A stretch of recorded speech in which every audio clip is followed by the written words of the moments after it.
The government is this close to taking away all of our constitutional amendments. Sooner or later, we will all be slaves of the government. The First Amendment, which protects our right of speech, religion, assembly, and press, is being thrown into the garbage by the police. They are arresting those for speaking out for what they believe. We are suspected terrorists for stocking up on food that will last for more than 7 days, for taking videos or pictures of government buildings, and for being a Christian. The government has gone so far as to declaring some Bible verses as hate speech. The Second Amendment grants us the right to bear arms. Our founding fathers wanted we the people to be able to protect ourselves and our country. It is our individual right. However, the government is making laws so that we cannot own any guns. Some gun laws are even depriving people of their ability to own guns deemed assault weapons because of arbitrary and inane descriptions of what constitutes an assault weapon. Goodbye, Second Amendment. The Third Amendment prohibits the government from forcing citizens to house soldiers during times of peace. This is one of very few of the amendments that are still being honored. The Fourth Amendment prevents the government from unlawful search and seizure. However, the government is spying on us on everything that we do, whether we're in our home or even walking on the street. Experts are saying that what the government is doing today is exactly what King George did back then when searching people's homes, and that led to the Revolutionary War. The Fifth Amendment addresses due process of law, eminent domain, double jeopardy, and guard jury.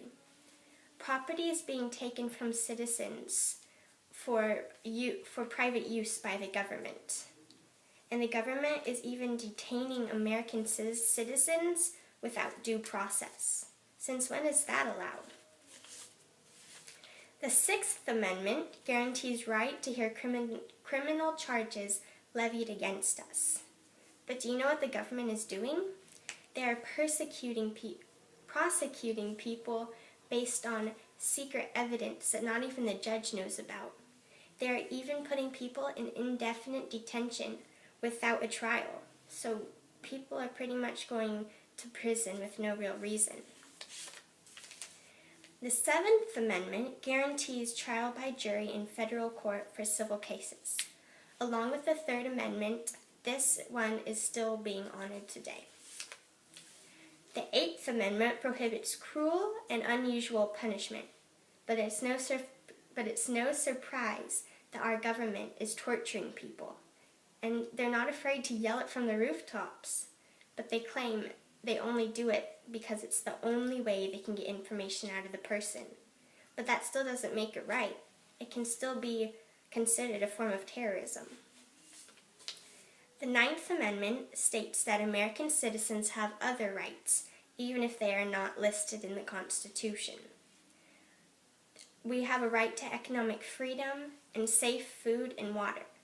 These are just a few things that the government is interfering with. Some local governments are putting poisonous fluoride in the municipal water system. The federal government, through the FDA, are requiring onerous testing before medical treatment is allowed. The 10th Amendment states that powers not specifically given to the federal government are reserved to states or individuals. But the question is, how can we take control of these powers if we are more afraid of our own government than of terrorists? The government is not acting with consent of the people. This is a problem. As you can see, very, very, very few of the amendments are still being respected by our government. I don't know about you, but I think the government needs to change. What can we do? We can know the 10 amendments from top to bottom, so when one of them is being violated, we can call it out. Thank you.